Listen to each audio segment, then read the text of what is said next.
Здравейте, уважаеми дами и господа! Вие гледате студио Частен случай, което се излъчва на живо от четвърто студио на Българската национална телевизия.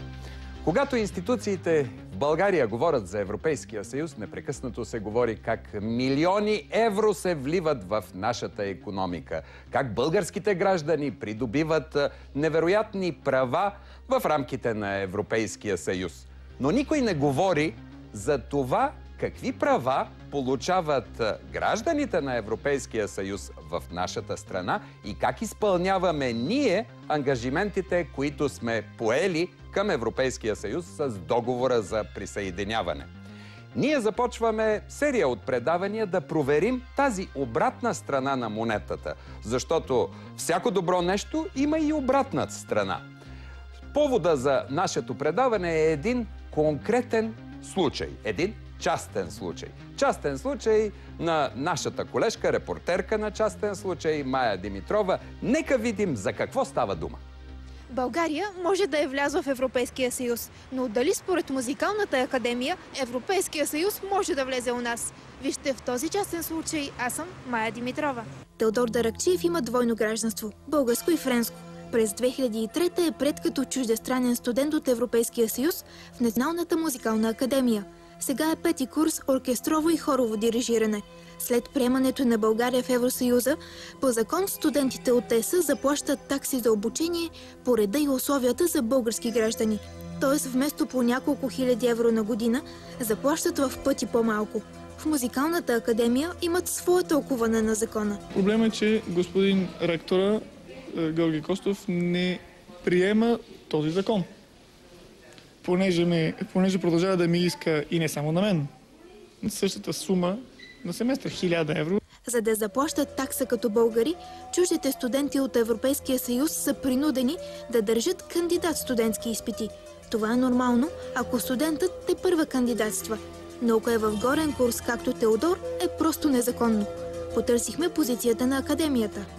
Беше издадена заповед на ректора, според която всички студенти, които желаят да преминат на такава българска такса, т.е. да бъдат български студенти, трябваха да се явят на приемен изпит.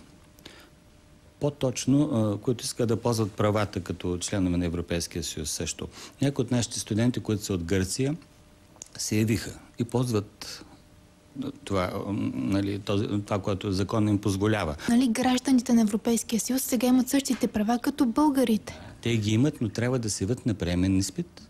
Това не е уточнено в закона. И държавата, уточнено е. Къде точно го пише? Ето ги, те трябва да ползват правата на български граждани. Щом българските граждани нямат това. Това е тълкование.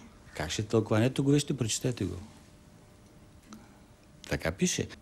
Той, ако беше се явил, щеше да ползва правата си на български граждани. Вероятно смята, че има правата на граждани на Европейския съюз. Те също се явяват на приемен изпит. А когато кандидатстват за първи път, той вече е пети курс. Той е пети курс, но той не се е явил на приемен. Той се е приел при условията, той се е записал при условията, че ще се плаща. Така е решено между ректорите. Прави се един допълнителен изпит, възстановяват се тези, те се запазват правата като новоприети студенти и вече държавата се задължава да приведе средства за тяхната издръжка. Но тъй като те не желаят, значи те са съгласни на предишния си статут да останат. Това е тяхното несъгласие, може да се тълкува. Тук преди малко излезе един мой студент от Кипър, който не пожела да се яви на такъв изпит и се заплаща 4000 евро. Сега, както забелязвате, в Музикалната академия имат особена трактовка на един закон в България. Оказва се, че всъщност правата на студентите от Европейския съюз, които не са българи, не са същите според Музикалната академия. Искам веднага да ви представя двама от нашите гости. Това е вече познатия на вас Теодор Даракчиев и Мая Димитрова, нашия репортер. Господин Даракчиев, добър вечер. Кажете сега, какво е ви е положението в момента? Добър вечер. Положението ми в момента е следното. Наскоро разбрах, че съм си загубил студентските права, тъй като съм заплатил твърде късно таксите, не само тези, които не дължа, т.е. 1000 евро, които реших да заплатя все пак, за да ми бъде заверен втория семестър на четвърти курс, Също така и заплатих като българин такси също, които по закон дължа. Но разбирам, че съм си загубил... И вие в пети курс в момента не сте студент, не можете да завършите. Не съм студент. Добре, губите ли от това нещо? Имате ли предложения? Трябва ли ви тази диплома? Разбира се. Аз затова съм се върнал в България. За да завършите тук образование? За да завърша тук образованието в нашата музикална академия. Добре. Сега, искам да изясним нещо. Ние поканихме Мая, поканихме и Музикалната академия. Каква беше реакцията на ректора на нашето писмо? Как се развиха събитията? Аз отидох лично да му предам поканата, но той отказа да се срещне с нас, отказа дори да приеме листа с поканата. След това се обадих на заместник ректора, професор Момчилов. Той обаче изненадащо се оказа точно в петък, 6:30 извън София. Но ректора тотално отказва всякакви контакти. Той изобщо не иска да говори за този случай. Разбрах. Сега, все пак, нека продължиме. Нашата репортерка Мая продължи по институциите, по реда на институциите, за да открие истината. Институцията, от която зависи Музикалната академия, както и всеки университет в България, е Министерството на образованието и науката. Нека видим един паметен разговор с това министерство. Достатъчно абсурдна ни се стори тази позиция, за да потърсим коментар от Министерство на образованието. Господин Китов, защо въпросният студент трябва да заплаща такса като за чужденец, въпреки че е гражданин на Европейския съюз? Значи, въпросният студент е подал няколко жалби до Министерство на образованието и за тях е получил отговор според това, което е запитал. Той във всички жалби настоява министърът да направи разпореждане към Национална музикална академия, ректора, ръководството съответно, за да удовлетвори неговото искане. Отговора е в съответствие с Закона за висшето образование, който урежда академичната автономия и който казва, че актовете на органите за управление на висшето училище могат да се обжалват пред съда по реда на Административно-процесуалния кодекс. Тоест Министерството нищо общо не може да има. Което трябваше да кажа, аз го казах. Добре, но няма ли нарушение на закона в случая? Значи, това е нещо, което един експерт не може да се произнесе. Относно нарушението на закона, ви четах нормата, когато някой има претенции, че е нарушен закона, по какъв начин може да стигне до такъв отговор. Гражданите на Европейския съюз, какъвто е Теодор в случая, имат ли право да заплащат същата такса като българите? Гражданите на Европейския съюз, не казвам както е Теодор, защото неговия случай може да е различен, заплащат таксите, които заплащат българските граждани. Те имат право да кандидатстват по реда и условията за българските граждани. И какво означава? Това означава точно това, което казах. Имат ли право училищата, висшите училища да изискват приемен изпит специален за чужденци? Това е извън въпросите, които сте ми посочили да разговаряме. Значи всички трябва да спазват закона. Просто това ви казвам. Всички трябва да спазват закона. А какъв е случая? Значи, защото въпросите, които задавате, имат подвежда характер, не са в контекста на това, което говорим тук. Аз не мога да казвам, значи всички висши училища, всички граждани трябва да спазват закона. Това е конституционно задължение. Да. А вие като министерство, като представител на министерство, не трябва ли някакси да сте наясно какви права точно имат студентите и граждани на Европейския съюз? Това въпросът го е решил законодателя. Защо ние да сме наясно? Да, законодателя ясно е казал, че те имат правата, които са разписани в закона. Да, и там пише, че таксата се уеднаквява. Ваше тълкуване е, че се пише, текста ще ви го зачета, защото текста е следния.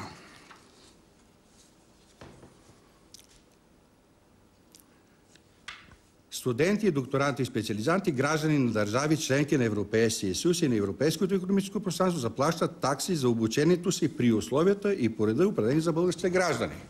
Това какво означава? Значи, защо задавате така въпрос какво означава текст на закон? Вие не може ли да разберете какво означава този текст на закон? Той е написан достатъчно, няма всеки да го разбере. Защо аз трябва да казвам какво означава един текст, който току-що прочетах и е еднозначно ясен? Защото се оказва, че не е ясен за всички. Имат ли право на базата на тази точка от закона университетите това е извън това, което говорихме. Питате ме какво значи този текст. Ще ви го посветя отново и ако смятате, че не е необходимо, трябва някой друг да ви го изяснява. Аз мисля, че текстът е еднозначно ясен. Ето, че граждани на държави членки на Европейския съюз и на Европейското икономическо пространство да плащат такси за обучението си при условия и по реда, определени за българските граждани. Не се говори за изравняване, не се говори за всички неща, които вие използвате във вашия речник. Тук по реда и условията за българските граждани. Имаме за българските граждани допуснато платено обучение. Таксите са други. За българските граждани имаме хипотеза, когато имат двойно гражданство, да плащат други такси. Но вие питате какво означава. Означава точно това, което е написано. Добре, в конкретния случай за бакалавър, както е, там не е платено. За българи, за чужденците е платено. Вижте, не мога да ви кажа по този въпрос конкретния случай, защото тая конкретика е за вас известна. Значи за нас са постъпили жалби, които той иска да бъде правилно разпореждане на ректори. Този въпрос е принципен. А от другия въпрос, след като има спор, този спор трябва да се реши от компетентния орган. Тоест нямате идея дали Теодор има право или не в случая? Аз не се наемам да се произнасям по въпрос, по който е компетентен българския административен съд. И мисля, че такива въпроси е просто некоректен да се иска един служител на министерството да се произнася по въпрос, което е от компетентността на българския административен съд. Тоест министерството няма отношение към действията на академията, дали тя спазва закона или не? Това са ваши произволни твърдения. Аз питам, това не е твърдение. На този въпрос не мога да отговоря. Значи министерството изпълнява задълженията в рамките на закона. А какви са му задълженията в рамките на закона? Разписани са в закона за висшето образование. Мога да ги зачета. В случая има ли нарушение на закона? Това е въпрос, който е във факс. Колко пъти трябва да казвам, че министерството не е органа, който може да се произнесе за нарушение на закон. Че той е от компетенцията на компетентните органи. В случая административния съд. Просто нямам думи. Аз не знам каква е вашата реакция, но отива се в едно министерство, което контролира един процес. Това е единственият държавен орган, който може да контролира един процес. Това беше отговора на специалист от министерството, определен, вероятно, от министъра да отговаря. Ако вие сте обикновен гражданин и отидете при този човек, ще получите същите неща. Просто някаква... Това е квинтесенцията на чиновника в България, на бюрократа в България. Майя, обяснете ми как стигнахте до него, как се разви това интервю и как приключи?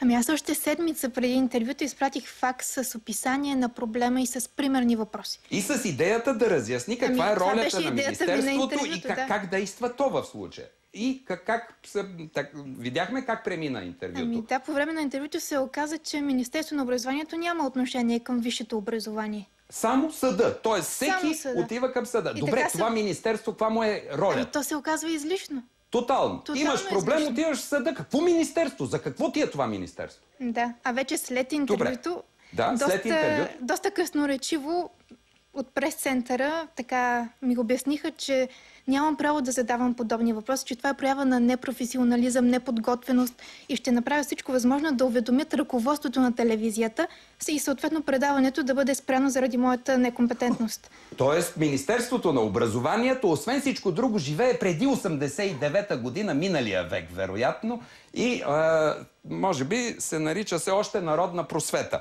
Както и да е. Нека преминеме по-нататъка. По-нататъка все пак се оказа, че в България има и институции, и това е парламента, в този случай парламента, който е готов да отговори на поставените въпроси и то напълно ясно. Нека чуеме и тази позиция. При малко разум потърсихме трета инстанция – парламента. В Закона за висшето образование се казва, че студентите от страни членки на Европейския съюз трябва да заплащат такси като българите. Това важи ли и за заварените студенти, които са в по-горни курсове? Да, определено тази норма важи за всички студенти от страни членки на Европейския съюз, които са на обучение в България.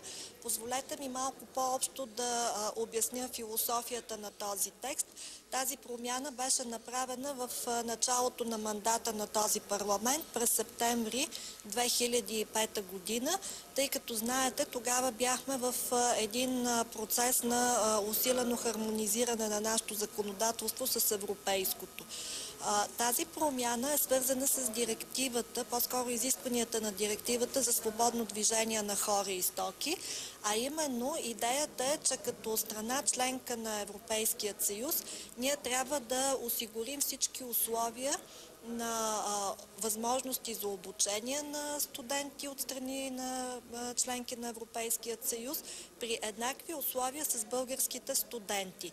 Така, както тук е много важен принципът на реципрочност, наши студенти имат еднакви условия на обучение и заплащане на такси, както своите връстници в страните членки от Европейския съюз.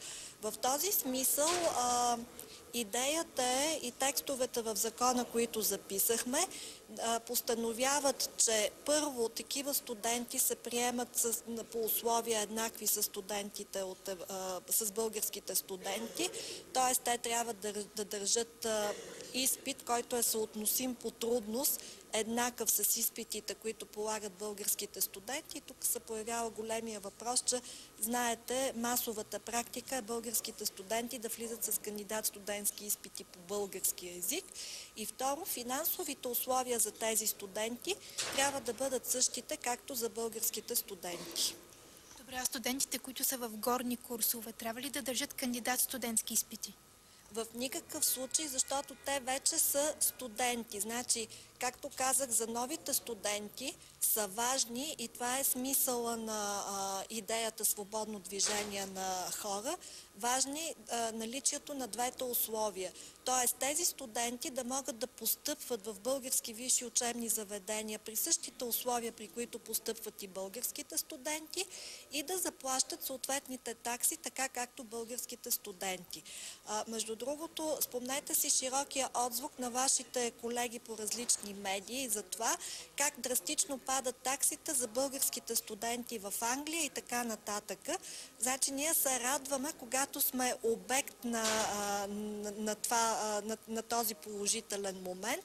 От друга страна пък страдаме, когато трябва да търпим някакви негативи. И тук казвам, че негативите бяха изразявани многократно до Комисията по образование от ректори на различни висши учебни заведения, защото с въвеждането на изпълнението по-скоро на това наше изискване като страна членка на Европейския съюз, те безспорно търпят финансови негативи заради намалението на таксите на съответните студенти. Отново ще кажа, това се отнася за всички студенти от страни членки на Европейския съюз. Новите студенти трябва и да кандидатстват при съответните условия, равни с българските студенти. Студентите за варено положение вече трябва да се обучават при същите финансови условия, както българските студенти. Не може да бъде променян духът на закона с някакви вътрешни правилници, разпореждания или решения, дори на отделните университети. Идеята за автономност на висшите учебни заведения е съвсем различна. Тя означава академична автономност, а не автономност на взимане на решения, които противоречат на духа на закона. Законите са еднакви за всички. Сега, освен това, мисля, че позицията беше изключително ясна.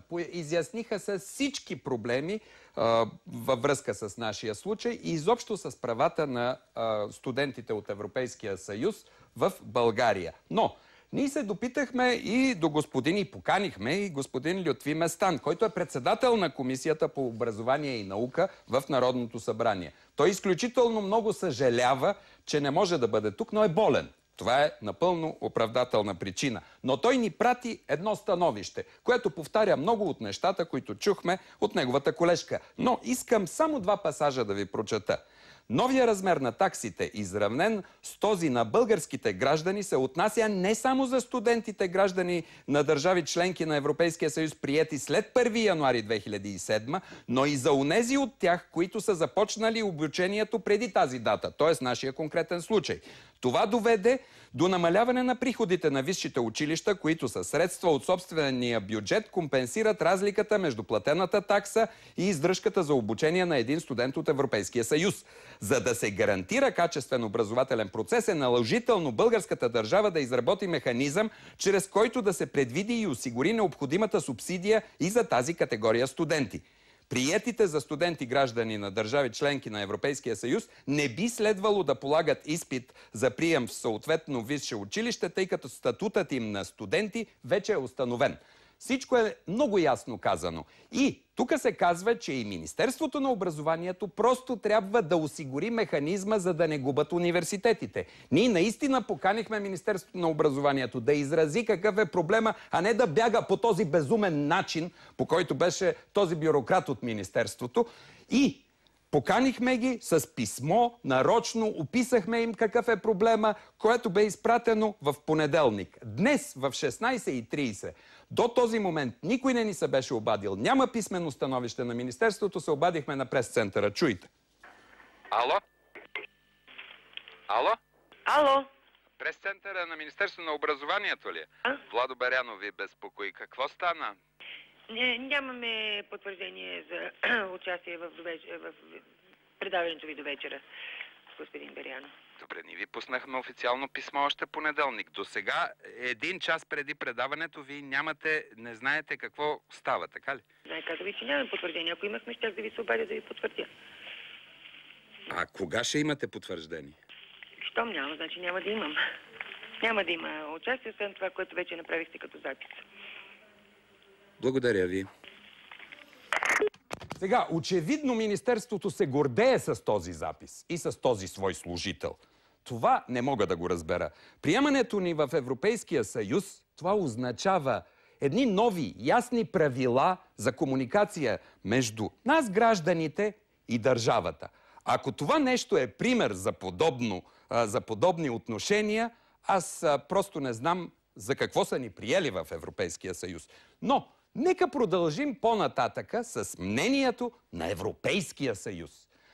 С голяма лекота се свързахме с представителя на Европейската комисия в България.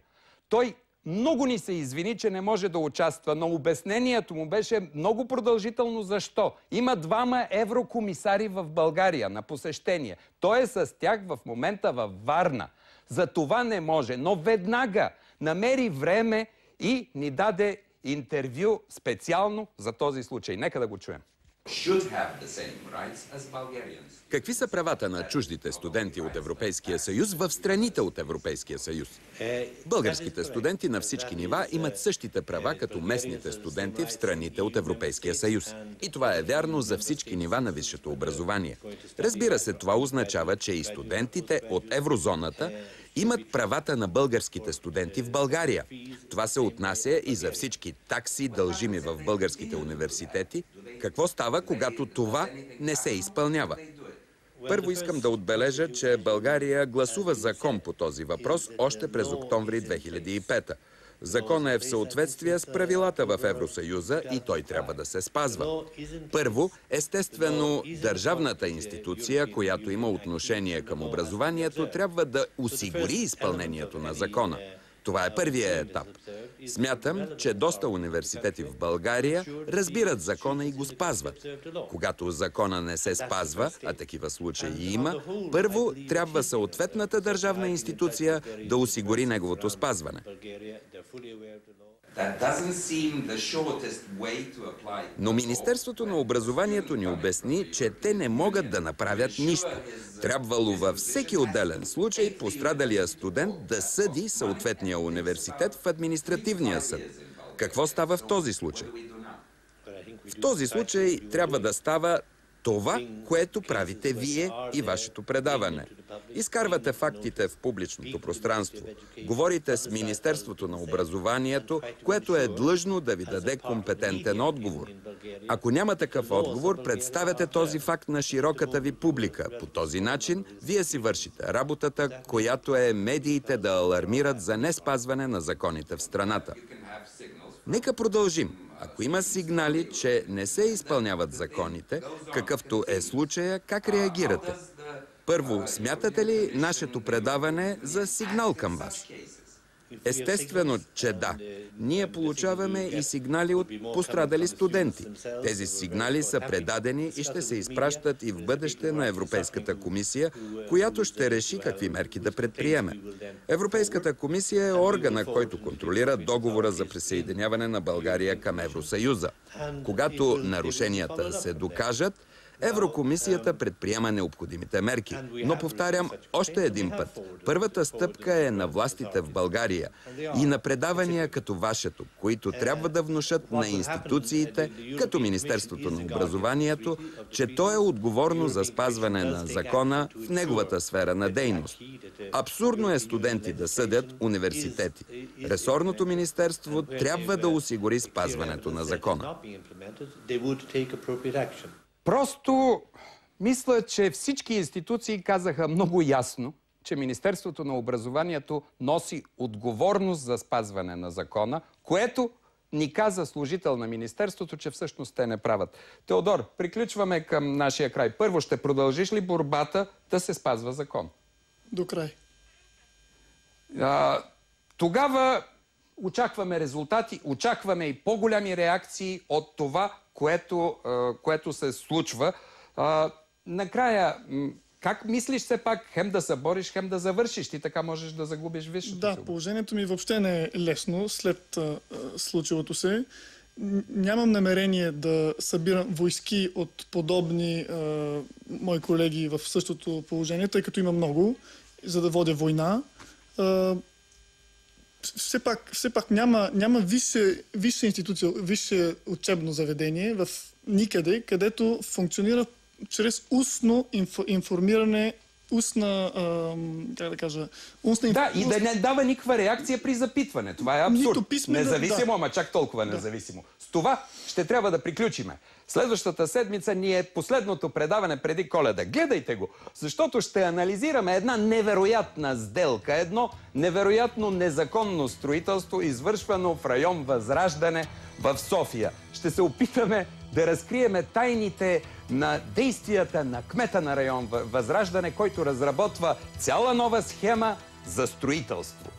Гледайте ни и тогава, а до тогава приятна събота и неделя и приятна и успешна седмица!